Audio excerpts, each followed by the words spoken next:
Hi, my name is Ray, and now I am going to present a speech.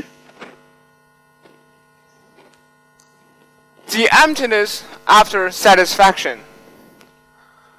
I believe we are all familiar with this kind of feelings.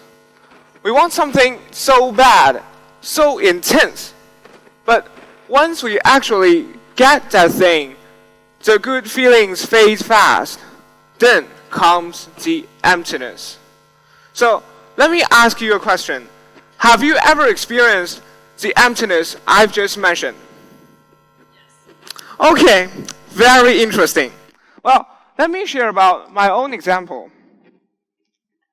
A little while ago, a game called Hollow Knight Silk Song has just released. I've been waiting for this game for 3 years, ever since the first trailer was showed. Then, suddenly, on August the 24th, the developing team said they will launch this game in just about 2 weeks, which is on September the 4th. And I can tell you, on September the 4th, when I was walking home from school, I'd never felt that satisfied, that excited. But till I really opened that game, the satisfaction and excitement quickly faded. Then the emptiness occurred.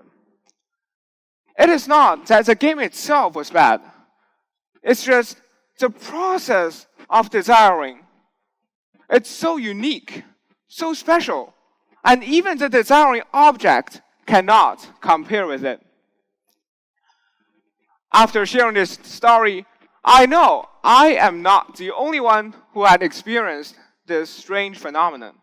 So today, I want to use some ideas from a French thinker to explain this strange feeling.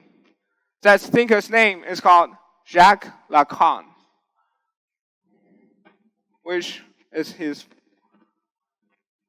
Jacques Lacan lived from 1901 to 1981. He's known as a postmodern thinker. But more than a thinker, Lacan was a psychologist or a psychoanalyst. Then, what is psychoanalyst actually? Psychoanalyst is a subject founded by a psychologist named Sigmund Freud. I believe you've all heard about him. He's quite famous. Psychoanalysts claim that our actions and thoughts are deeply influenced by the unconsciousness, which refers to our repressed ideas. As Freud claimed, psychoanalysis is the study of the unconsciousness. And nowadays, psychoanalysis isn't just a medical therapy. It's provide a framework to help us understand and explain the world. Lacan inherits ideas from Freud and introduced a social linguistics perspective. He changed how psychoanalysis worked and also deeply influenced literature, filming theory, and philosophy. But here's the thing. Lacan's ideas are really hard to understand. His thoughts change a lot over time, and he even redefined some key concepts more than once. So, what we are really talking about today is just a tip of the iceberg. Now, back to our topic. Why there is emptiness after satisfaction? Why does the desiring process even stronger than the desiring object? First, Lacan says the reason why emptiness after satisfaction occurred is because our desires are actually not ours. In Lacan's word, which refers to desire, is the desire of the other. Freud's classic psychoanalytic theory said our desires are often repressed by the society's rules. Lacan was even bolder. He said, in order to fit into the society, we need to learn how to use language to express what we want, to let other people know what we are desiring. Then, have you ever had a moment where you felt so many things? Like your mind was full, just like this person, but you cannot put them into sentences. That is because, Lacan said, in the process of using language, your desires have secretly changed. Let me give an example. When I say, I want an apple, I am desiring the crispy taste of the apple, the fresh smell of the apple. But immediately after I said, I want an apple, my desiring object has changed from the apple to the symbol of an apple, the idea of the apple, only the word apple, not the actual thing anymore. So, language changes our desires, making them not our own. But Lacan said, even before the repression of the language system, our desires are not actually ours.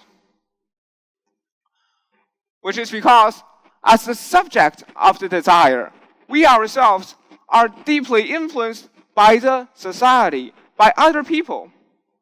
Well, if you study AP psychology like me, you will learn a lot of psychological experiments have shown one's behavior and actions are shaped by the environment and society.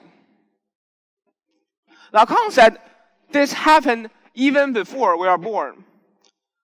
Imagine, before a baby is born, its parents has already dreamed about its future. This kid will be very smart, the father said. This kid will be a famous pianist and will be very interested in playing piano. So in this scenario, can we say becoming a famous pianist is the desire of the child, or is his mother's desire? Lacan thought we are born with given identity. And since we cannot choose identity, we cannot choose the desire which comes after the identity. So ask yourself, is my desires really come from inside me? Or am I just taking someone else's desire and pretending it's my own? Back to my example. Do I really enjoy playing that game, Silksong? Because it is super hard to play with a very, very complex gaming control. Or, yes, I play this game just because my friends do. After all, many of my friends are addicted to it. Some even got their laptops taken away at school just because they played this game during class time. If our desires are not ours, if they are shaped by the language system and the society, why do we still chasing them? Which brings us to the third part of my speech. What we are really chasing is chasing fantasies. Why is the desire even stronger than the satisfaction? Because we attach a fantasy to the thing we desire. To deal with the problem, our desires are illusory. So we attach a fantasy to our desiring object.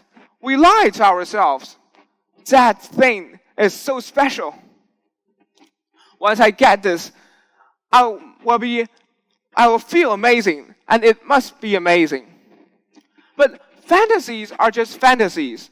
They fade away as soon as we have that thing. So we do it over and over again, taking other one's desire, lying to ourselves, and chasing fantasies. Finally, we even keep a proper distance to the desiring object just in order to maintain the fantasy. Think about having a secret crush. You may watch them from far away, dreaming about them, but you will never try to get closer and build up a real, intimate relationship. Lacan described this strange phenomenon as desire is the resistance to desire. Fantasies enable us to desire, yet it keeps us away from the object we desire. This paradox completely negates the legitimacy of people's pursuit of desire. Well, I need to admit, Lacan's ideas are pretty pessimistic. Desires are illusory, and the object of desire can only be desired through the fantasies.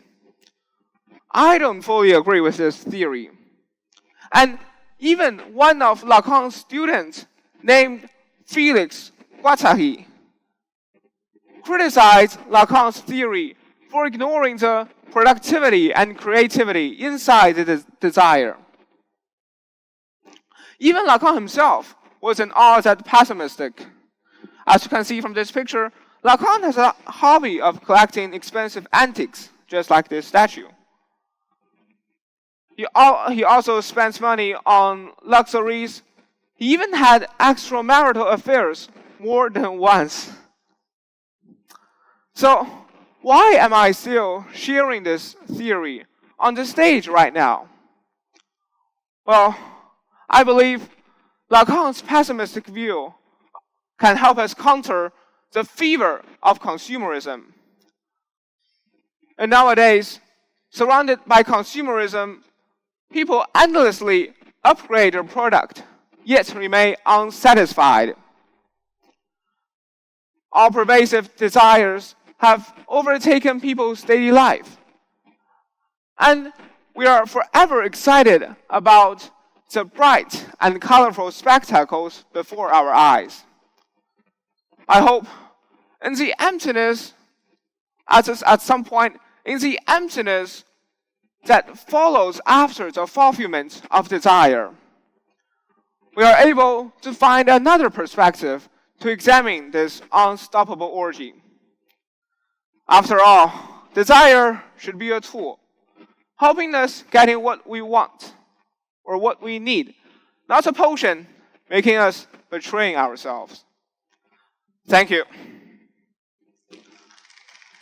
In addition, I would like to thank Mia, Albert, Ethan, and Kevin for giving me valuable advices and holding this activity. Thank you all.